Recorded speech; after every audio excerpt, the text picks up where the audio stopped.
বঙ্গোপসাগর থেকে একের পর এক নিম্নচাপ প্রবেশ করতে যাচ্ছে দক্ষিণবঙ্গে। আবহাওয়া দপ্তর কিন্তু এই নিম্নচাপের কারণেই সতর্কতা জারি করেছেন আজকের দিন থেকেই। আজকে থেকে আগামী 20 তারিখ পর্যন্ত দক্ষিণবঙ্গের কয়েকটি জেলায় লাল সতর্কতা এবং হলুদ সতর্কতা জারি করেছেন।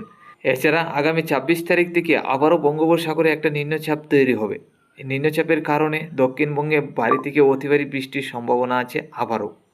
আগামী 26 তারিখ থেকে 30 তারিখের মধ্যে ঘূর্ণাবর্তটা তৈরি হবে, আর এই ঘূর্ণাবর্ত থেকে নিম্নচাপ আর নিম্নচাপগুলি প্রবেশ করবে দক্ষিণবঙ্গের উপর। আজকের আপডেটে কি আছে, আগামী দিনে এই ঘূর্ণাবর্ত থেকে ঘূর্ণিঝড় তৈরি হচ্ছে কিনা আগামী 26 তারিখের, তাও আমরা জেনে নেব। এছাড়া দেখে নিচ্ছি প্রথমে আজকের দিন থেকে যে সতর্কতা জারি করেছেন, কোন কোন জেলায় কী সতর্কতা জারি করেছেন তা আমরা দেখে নিচ্ছি। কী পরিমাণ বৃষ্টির আপডেট রয়েছে, কোন কোন জেলায় কী পরিমাণ বৃষ্টি হতে পারে তাও আমরা জেনে নেব।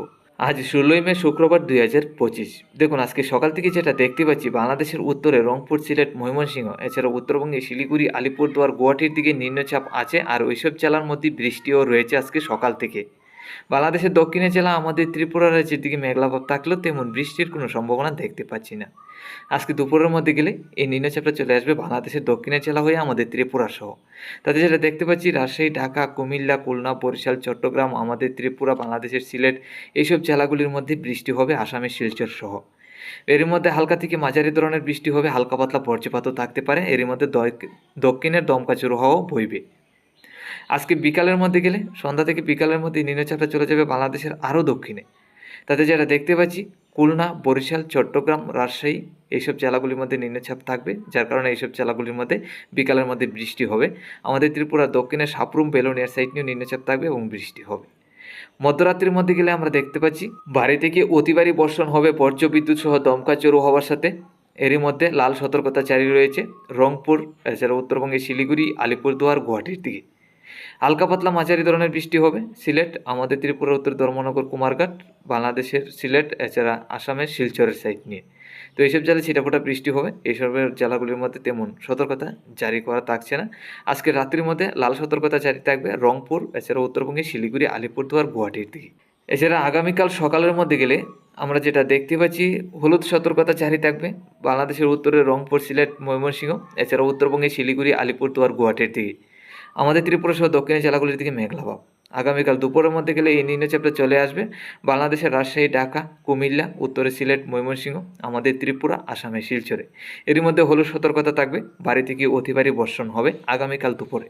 তো প্রত্যেকদিন আমরা যেটা দেখতে পাচ্ছি, দুপুর থেকে বিকালের মধ্যেই আমাদের ত্রিপুরা সহ বাংলাদেশের দক্ষিণের জেলাগুলির দিকে বৃষ্টির সম্ভাবনা।